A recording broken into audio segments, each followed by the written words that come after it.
While my grandfather was in the ICU, my own parents drained $990,000 from my account. The money I had saved to help him. My sister smirked and said, "We need that money more than he does." My father added, "He should just die." And then, bang, the front door flew open. Hey, Reddit. I always thought the day I would lose faith in my family would be quiet, a slow disappointment, a painful drift, a gentle unraveling. But it wasn't quiet. It was loud and violent, like the universe tearing a curtain open to reveal who they really were. It started the night my grandfather went into the ICU. The doctors said he needed surgery, one that cost nearly $1 million. Insurance wouldn't cover it. Too risky, they said. Too expensive. But he was my world, the man who raised me when my parents couldn't be bothered. So I did what I had promised him years ago. I used my savings, all $990,000 I had accumulated over a decade, to give him the best chance of survival. I transferred the money into a sub-account I had created specifically for emergencies like this. Then, the next morning, I found the entire account empty. Every last dollar was gone. I stared at the bank notification, my hands trembling so violently I could barely hold my phone. Transfer complete. Recipient Dad's name. Transfer complete. Recipient Mom's name. My breath vanished. It wasn't fraud. It wasn't a hacker. It was them, my own parents. I drove home faster than I ever had in my life, my heart pounding like a war drum. When I burst through the front door, they were all sitting at the dining table, my mom, my dad, and my sister, laughing. Laughing like nothing was wrong. "Where is my money?" I whispered. They all froze. My mom's eyes widened, then narrowed. "Oh, you found out." I felt sick. "You stole $990,000 from me?" I said, my voice cracking. "That was for Grandpa's surgery."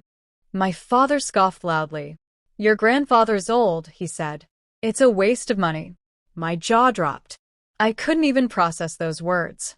"He should just die," my father added casually, picking food from his teeth. "It's his time." My sister leaned back in her chair, smirking. "We need that money more than he does." That sentence will never leave me. I didn't scream. I didn't cry. I broke. "You what?" I whispered. "You think your lifestyle matters more than his life?" My sister shrugged, flipping her hair. "You'll recover the money. Grandpa won't. So, what's the point of wasting it?" My hands curled into fists. I couldn't tell if I wanted to collapse or burn the entire place down. "If he dies," my mother said coldly, "it's not our fault. It's just nature." I felt the room tilt like gravity itself wanted to give up.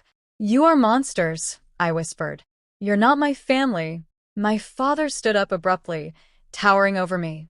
"You will not talk to us like that in our house." I stepped back. "This isn't your house," I said. "Grandpa bought it, and you used his pension to furnish it." His face turned red. "You ungrateful brat." Before he could finish, I heard footsteps behind me, heavy, rushed, determined. Bang. The front door flew open so hard it slammed against the wall. We all turned. It was my grandfather's attorney, his coat still wet from the rain. He was breathing heavily like he had run here. Behind him, 2 police officers stepped into the hall. My father's face drained of color. My mother gasped. My sister froze mid-smirk. "What is this?" she stuttered. The attorney straightened himself. He wasn't angry. He was furious. "I warned you," he said, his voice low. "I told you that touching her funds would be a felony, that those accounts were protected, and you did it anyway." My dad stepped forward. "You have no proof." The attorney cut him off. "We have everything." He lifted a folder. Bank logs, transfers, attempted cover-ups. And his eyes flicked to me. "A call from the ICU nurse informing us someone tried to cancel your father's surgery on your behalf." My heart dropped. My mom's face twisted. "It wasn't canceled. It was," the attorney snapped, "by someone pretending to be his medical proxy." My sister's voice shook. "That's not a crime." "It is when you're trying to kill a man for money," the attorney snarled. The police officer stepped forward. "Ma'am, sir, we need both of you to come with us for questioning." My father exploded. You can't arrest us in our own home. This home, the attorney said slowly, belongs to your father. And as of this morning, he changed his will. My mother's eyes widened. No, he wouldn't. He left everything, the attorney continued, pointing at me. My sister's mouth dropped open. My father's knees buckled. My mother shook her head in disbelief. He wouldn't. He loved us. He did, the attorney said quietly, until he found out what you were doing while he was fighting for his life. Tears burned my vision, not from sadness, but from relief. My parents were walked out of the house, screaming at the officers, blaming each other, sputtering excuses that fell apart under the weight of the truth. My sister stayed frozen at the table, shaking. I stood there, staring at the doorway where they disappeared, unable to breathe. The attorney walked up to me and placed a gentle hand on my shoulder. He asked me to tell you something, he said softly. My chest tightened. What? The attorney swallowed. He said, tell her I'm proud of her, and tell her she's the only one I trust. My knees nearly gave way. I covered my face, and for the first time in months, I cried, not because of what I lost, but because of what I finally realized. My grandfather never needed saving. I did. And now everything was about to change. 3 months had passed. 3 months since the night my parents drained nearly $1 million from my account. 3 months since they tried to stop my grandfather's surgery. 3 months since they were taken away in handcuffs while my sister shook at the dining table. But if you think the story ended there, you don't know my family. And you definitely don't know my grandfather. For the first 2 weeks after their arrest, my life felt like it wasn't mine anymore. Detectives, financial crime investigators, lawyers, reporters camping outside the house, family betrayal headlines. I didn't ask for any of this, but I had to face it because my family didn't just steal from me. They nearly killed the only person who ever truly loved me.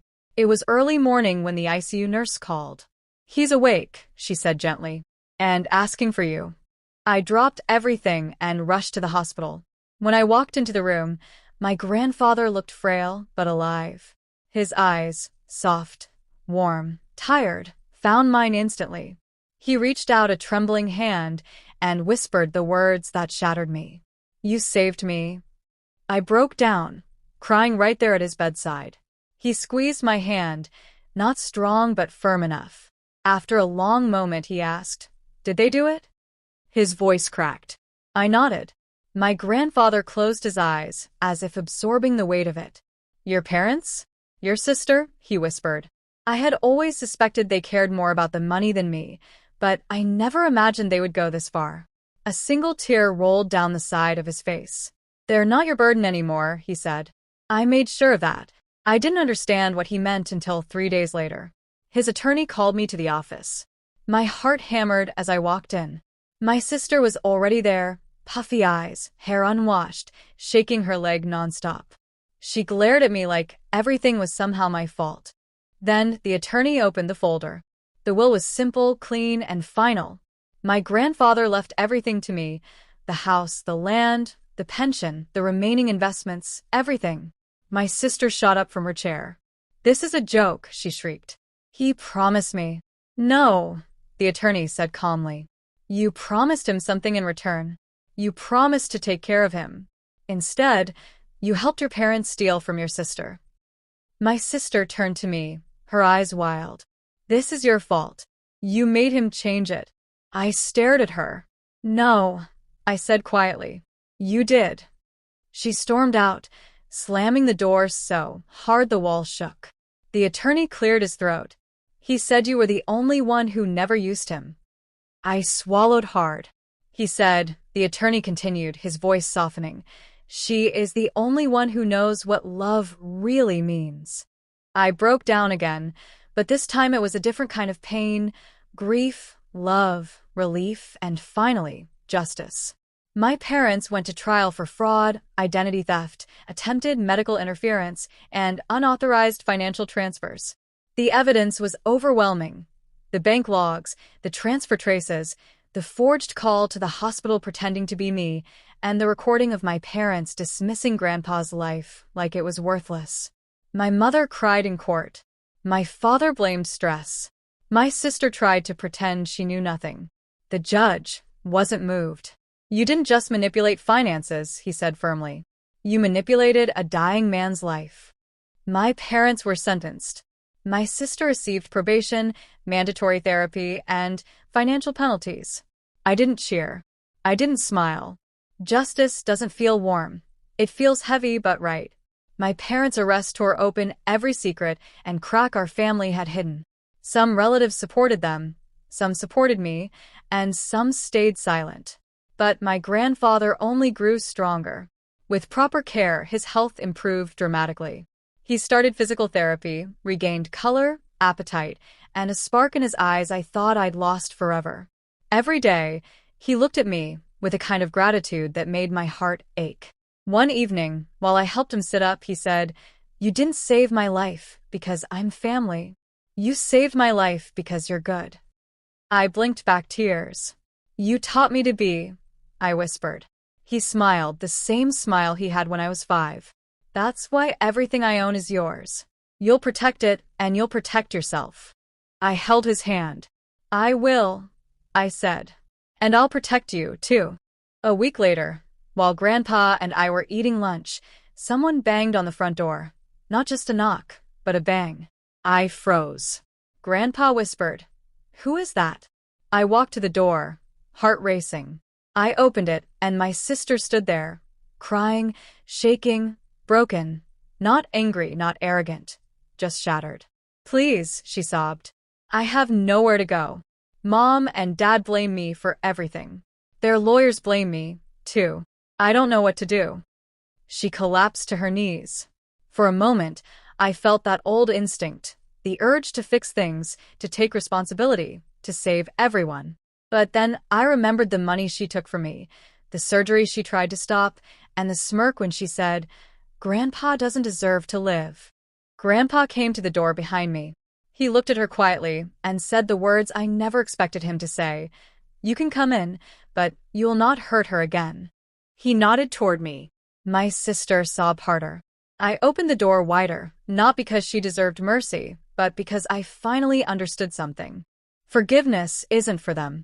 It's for the person who survived them. My family may have broken themselves, but I didn't break with them. I chose truth. I chose love. I chose my grandfather. And somehow, in the ashes of everything they destroyed, I found who I was meant to be.